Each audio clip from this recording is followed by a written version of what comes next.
Coming up, why are most people not living the life that they really want to live? We'll unpack that. And then Michael Bloomberg back in the news about remote employees and if they're golfing or working. We'll unpack it.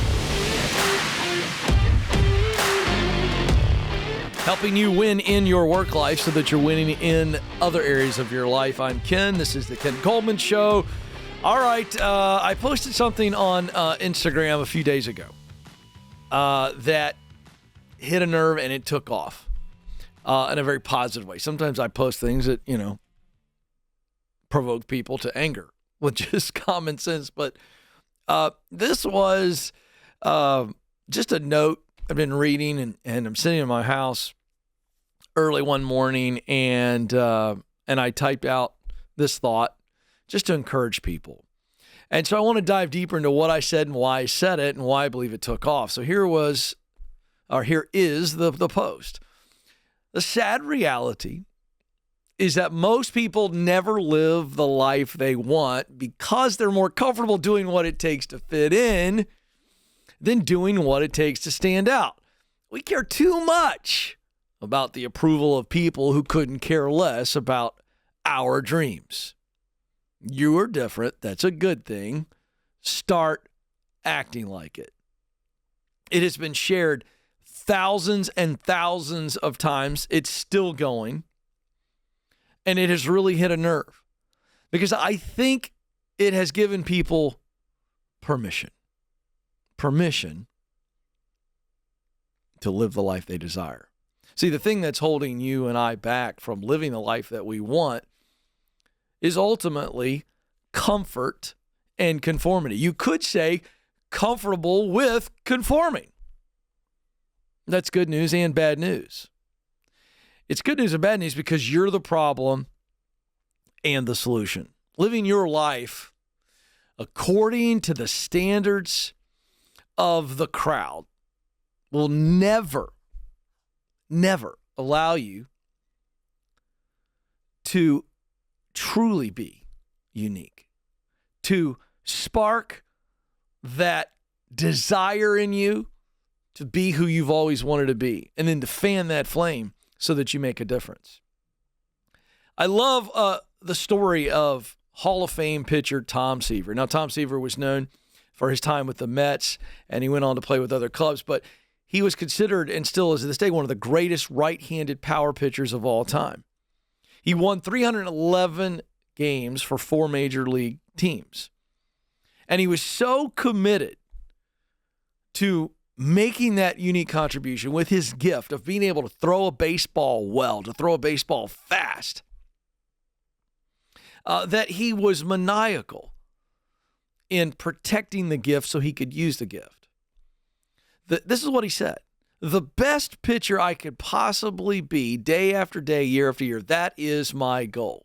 And he turned it into an entire lifestyle. In other words, he lived a life that was built around his gifting and his desire to use the gift. This is what he said. Pitching determines what I eat, when I go to bed, what I do when I'm awake. It determines how I spend my life when I'm not pitching.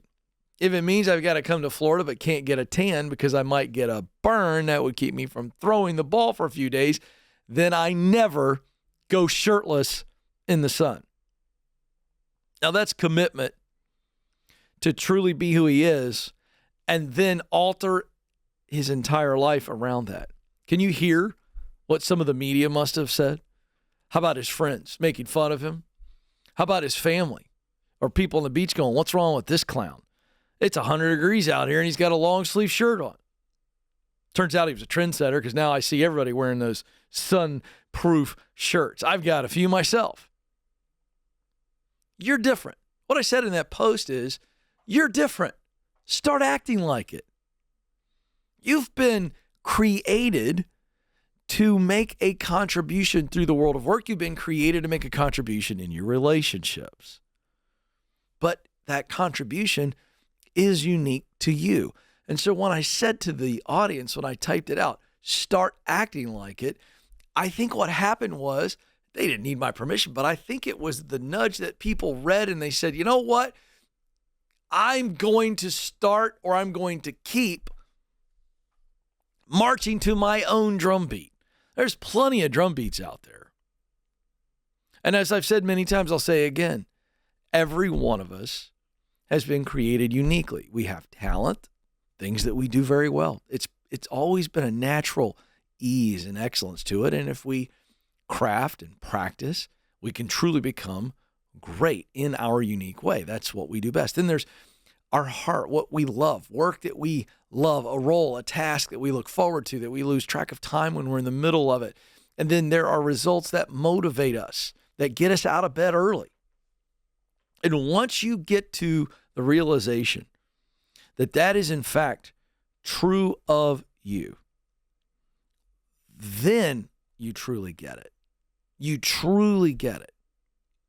So the reason that I share all this is because I want to make sure that you understand that if you have one shot at this life, and you have one shot, you will regret. Now look, will the world stop turning if you don't do this thing that you were created to do? No, but there will be people who miss out on what you have to offer.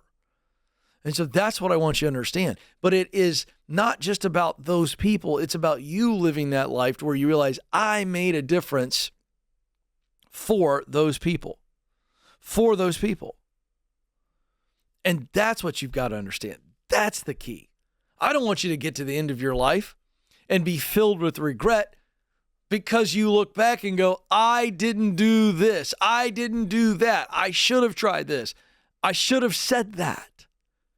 We know from research from hospice nurses that one of the top 5 regrets of the dying is that they did not live the life that was true to who they were, that they truly wanted to live. Now, I think we'll all be there with regrets, but how about we get to the end of the journey and we have more moments of reminiscing? So if you want to avoid regret later on in life, it starts today by truly leaning into your uniqueness, what you do well, what you love to do, and the results that fire you up. And make sure that that informs how you live in every area of your life. Every area of your life. I mean, this should be like Tom Seaver began to work his entire schedule, his habits, everything around that. I mean, this is what you should be saying yes to. This is how I want to live my life professionally. And this is what I'm willing to do to get there. You should be asking, how do I want to live my life relationally? And what am I willing to do that? And then you need to be asking yourself, what do I want my life to look like as I put it all together? The relational, the professional, the financial, the physical, the emotional. What do I want my life to look like? What happens is we humans are so great at living in the moment. But if we're not careful, and we should live in the moment, but those moments should be shaped not by the temporary or the now. They should be shaped by the next and the legacy we want to live. That allows us to say yes to the right things, no to the wrong things. It allows us to spend each day making progress in an area of our life. And again, this is beyond professional. This is in any area of your life. And so that post hit a nerve because I think we live in a world more than ever now where we are reminded by what everybody else has, who everybody loves, what they buy, where they vacation, what they look like. I mean, you just pick it. We see it. We see it everywhere. And so I want to make sure that you understand that you got one shot around this orb and you better make it count, and you better make it count in how you were created, because that is what is going to set you up to get to the end of your life and say, this was a good run. I did well, and I made the difference that I want to make. This is the Ken Coleman Show.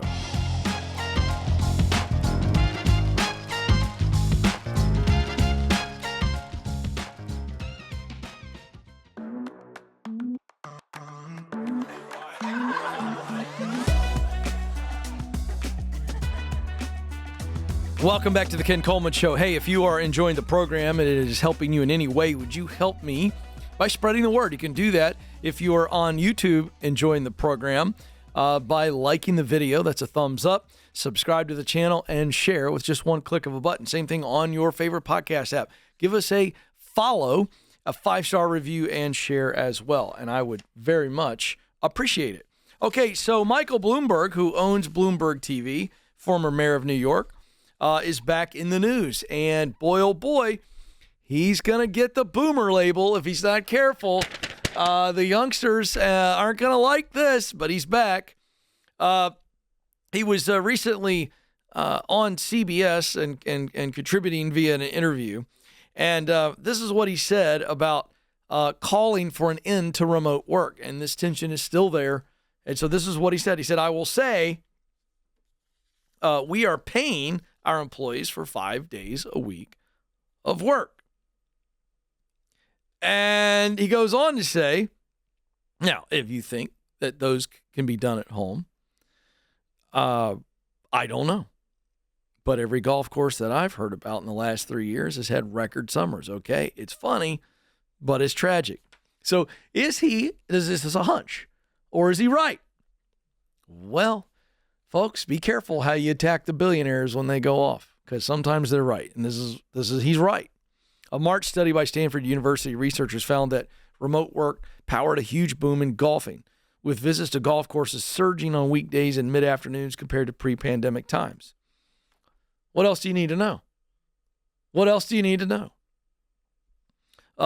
In another Stanford survey, employees reported that they felt they were 7.4% more productive working from home, but managers said they believed employees were 3.5% less productive and working remotely. All right, so let's unpack these two pieces of data. Look, if people are working from home, you can't see them and monitor them completely. Now, some companies have tried to do this. Remember the lady that got laid off because she got up from her computer in her own kitchen to get some pasta? That was bad. And I thought that was ridiculous. So if you're not monitoring folks like that, well then, I'm doing some graphic design today and, going to work on that. And now listen, let me just say this. If you are a reasonable, responsible adult and you work on your own pace, if you will, and you want to get up early or work late the night before and get your work done so that you can do a 11 a.m. tea time, I got no problem with that. Now, understand what I said was that's if you get your work done and your work done is on time and it's excellent and you maneuver some of your personal schedule to do that, then maybe that's what was happening. It's also very possible that the golf courses are swelling because people are like, hey, I kind of got a do nothing boring job anyway. And I'm not being monitored, and life is short, and I'm getting paid. I'm going to go play. Do I like that? No, I think it's cheating on your boss. I think it's unethical, but is it happening? You bet. Which is why you've got a lot of leaders who are very suspect, and there's data. Again, you look at the golf course data. There's the data that would make a Michael Bloomberg and a lot of other big names. Jamie Dimon been famous at JP Morgan, talking about remote work, not liking it at all. Elon Musk, famous quote, when he took over Twitter. So, these are hardworking people, and they want you to bring it to the same level that they bring it. I think that's, again, normal. To want someone to put in the effort that you put in. Is it reasonable when you're a billionaire and you have no life? And you can say, all right, I work these hours. I expect everybody else to. No, I don't think that's reasonable. But you can see why they're suspicious, and thus the tension, right? Now, on this other piece of data, there's a big divide here still. These numbers are somewhat silly. Employees reported that they were 7.4% more productive. How do you even score that? Managers said that they believe employees were 3.5% less productive. So, why does this gap in the data, the tension, that informs the data exist? Because it's out of sight, out of mind. Okay, let's say you're in a relationship and you're a little insecure, and your boyfriend or your girlfriend goes out of town on a trip and you don't talk to them for 2 or 3 days. It's pretty normal to kind of go, wonder what's going on. I hope they're being faithful to me out there, or spouse. I'm just telling you. Now, we shouldn't do that, but I'm saying that's the normal reaction. Same thing with parents. When I haven't heard from my kids in a couple hours, my teenagers, and they're out driving around, my mind wanders very easily and naturally to, what are they doing? I don't know what they're doing. And the same thing is true for a manager or a leader. I got 12 people working for me. I'm only seeing them once or twice a week. How do I know they're not watching Netflix and eating ice cream at 2 o'clock in the afternoon? And by the way, you don't know and you can't know, which is why, again, as a parent, and I'm walking through this with teens, I've gotten to the point now where I go, you know what? I can't monitor it all the time. My parents never knew where I was. We didn't have devices and all this. And it's just a level of, I'm going to have to trust that I've raised them right, and also at the same time know they're going to make some bonehead decisions, which life will quickly teach them a lesson, and I hope it's going to be okay. I mean, that's parenting in a nutshell. Like, when they're little, you could totally control them, then you lose control and it freaks you out. All right, so that's the human condition to wonder. So what managers have got to do and leaders have got to do is combat that paranoia, let's call it that I just unpacked, that we all deal with. And you've got to manage that and go, all right, I know that my team is checking in when I ask them to check in. I know that they are delivering results, because as a manager, you should know. So while you can't know what they're doing all day, you can know, are they delivering the results that you've asked them to deliver? And so you operate in what you know.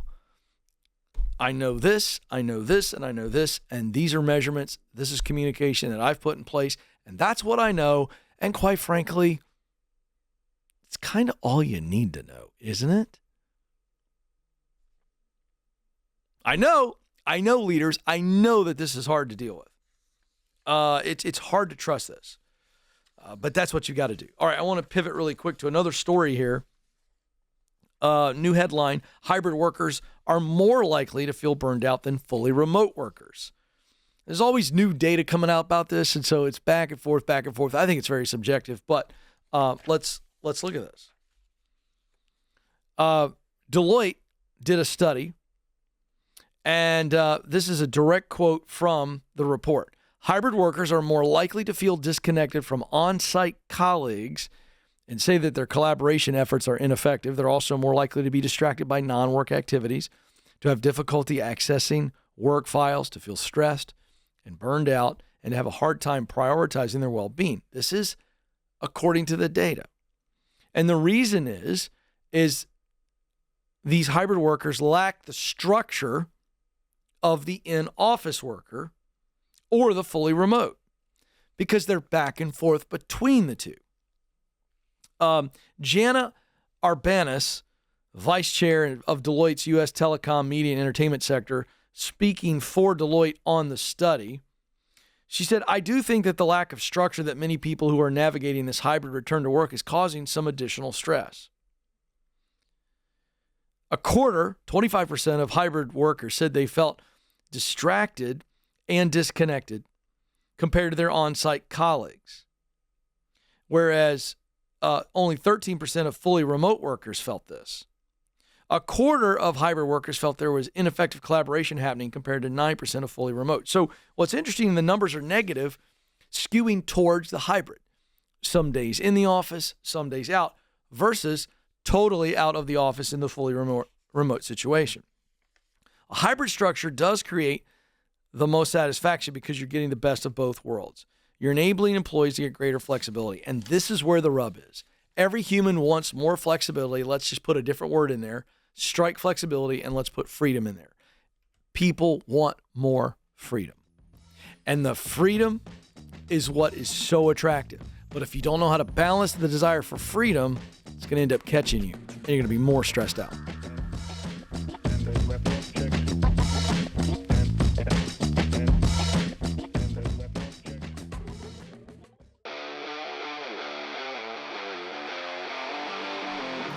You were created to fill a unique role in your work, and I have created a tool, a measuring tool, to measure what you do best. Think of your talent.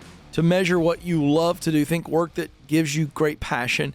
And then the results that motivate you. If I know what I do well, and I know what I love to do, and I know what results motivate me, and I put those together, talent plus passion plus mission equals purpose in work, that's where you're going to get the most meaning and have the chance to make the most money. We created a tool called the Get Clear Career Assessment, and it will help you. 15 to 18-minute process, game changer, self-awareness, which will lead to so much confidence and direction as you look to move and make something new happen in your life. So go get it, kencoleman.com/assessment, kencoleman.com/assessment. All right, Dan is on the line in Indianapolis, Indiana. Dan, you're on the Ken Coleman Show. Hey, Ken, how's it going? Good, Dan. How are you? I'm doing pretty good, but I got a question for you. All right. So I'm a landscape architect here in town, and about 18 months ago, I started a job for a pretty well-known, very successful architecture firm. Mm-hmm. They win a lot of awards. They do really good work. It's just a really great and exciting place to build a career at. And I love the company, great benefits, great culture, but the flip side of the coin is that the team that I am part of has been really, really difficult to work with just from the very beginning. It's a specialized team. It's landscape architecture, and it's the only team. So unfortunately, I'm not really able to switch teams and stay with the company. So the dilemma I'm having is that I can't decide if I should stay with the company to get the good work, or if I should leave because of the team, knowing that I may not have the same opportunities with a different company. Yeah. Okay, let's talk about the team. So describe the team and your role. And what I mean by this is if you were telling me about football for the first time, you would say, okay, well, there's a quarterback, and here's what the quarterback does, and then there's I want you to kind of walk me through, you don't have to be super detailed, but give me a snapshot of the team and your role with the team. Are you leading the team, or are you someone else leading you? What's the deal? So I'm not quite at the bottom of the team. I'm kind of a step up from that. But we have, I'll say, 2 team leads, and they both have some pretty intense challenges. One of them is chronically absent, and the other one is just very, very difficult to work with. And then underneath that are project managers who I work with to help actually get the drafting and the numbers and everything done for the projects. And they have what's their your own role? Challenges too. What's your role? My role is just as an architect. So I'm doing drafting. I'm doing a lot of math. I'm doing a lot of the basic laying the groundwork for a project. And you love that now, but it's also setting you up to climb the ladder, and this company is going to give you that opportunity if you just keep doing good work. Is that what I'm understanding? Yes, that's correct. And especially they have very interesting, challenging work, which is great, which you love. I love. All right. So how are these project managers and your 2 leaders, one not being there, one being super intense, the project managers having whatever? My question is and I don't know anything about landscape architect, but based on what you've described for me, it seems as though you can just do your thing, and maybe you have to wait on some people for some things, or you have to, but by and large, you aren't reliant on these people to do the drafting and the math. Am I right or wrong? That's right, but I'm given the drafting and the math and all of the work by those people. Right. So how are they affecting your ability to do your job? So when I finish all of those things, I take it to them for review, and then we work through it together. So I guess for the chronically absent one, it slows down the process. I'm not able to get things done in a timely manner, or I'm not given enough guidance. And then with the other one, he's very difficult to talk to. He can be combative and insulting, and is he that way to everybody? A very nice person. Is he that way to everybody? Yeah. That's what I thought. So he's just a rough, gruff guy. He's probably very unhappy. And so we now know it's not a Dan thing, it's a him thing. Yeah. And so to the extent that you can go, you know what? I realize it's not about me, so I just have to kind of deal with it. And I just block that out, and I just go, you know what? I just tell him what he needs to know. I'll be cold back to him and give him the facts, right? Yeah. So yeah, I think how often has the other non-existent boss, the one that's never there, how often has that created a lot of frustration or stress for you? And he's putting you under the gun, and now you're having to work crazy hours. Like, how often is that happening? Well, right now I work with him mostly, so it's pretty frequent that I don't have the guidance or the. So how does it play out? out? How does it play out? Well, generally he'll give me a task to do, and it'll take me maybe half of the week to do. I'll get it done, and then I'll bring it to him, and he's just not available. And then the due date comes, he hasn't reviewed it. I'm presenting it. Something doesn't make sense, or they're not happy with it. It's things that he could have caught that he didn't. I'll say, so who's they? The client? No, the chronically absent. Right. So, but my point is he reviews it and then he catches it. So so he's catching it. He's just not catching it. And then what happens? Well, so he's not reviewing it and he's not catching it because he's absent. Right. But I'm saying, who are you presenting this to where he then goes, oh, this is a problem? Directly to a client. That's what I said. And then you said no. So Yeah. that's why I'm confused. So you present something to him. He doesn't give you feedback. Then the moment comes, you guys go sit in front of the client, and the client's not happy with it. And you didn't know any better because you're new at this. And he, with the experience, he could have caught it, is what you're saying? Yes. So what does he say after that happens?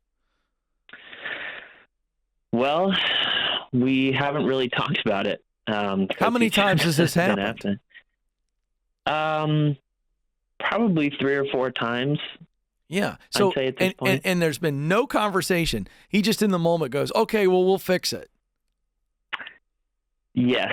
I have initiated conversations about it, and I'm trying to work on it as much as I can on my end. But here's my point. I'm walking through this to try to get you to understand that this may be some frustration and some crap that you have to deal with in order to get where you want to go. And I guess I'm not hearing toxicity at all.